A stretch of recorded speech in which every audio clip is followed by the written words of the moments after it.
बिस्मिल्लाहिर्रहमानिर्रहीम।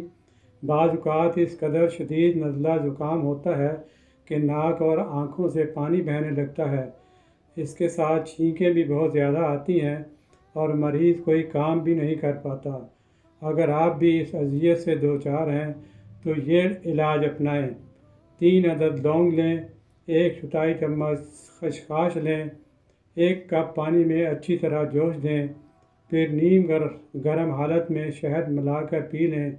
इंशाअल्लाह 2 कप पीने से ही तबीयत बेहतर हो जाएगी और इस तकलीफ़ से छुटकारा मिलेगा और आप अपने आप को तंदुरुस्त महसूस करेंगे।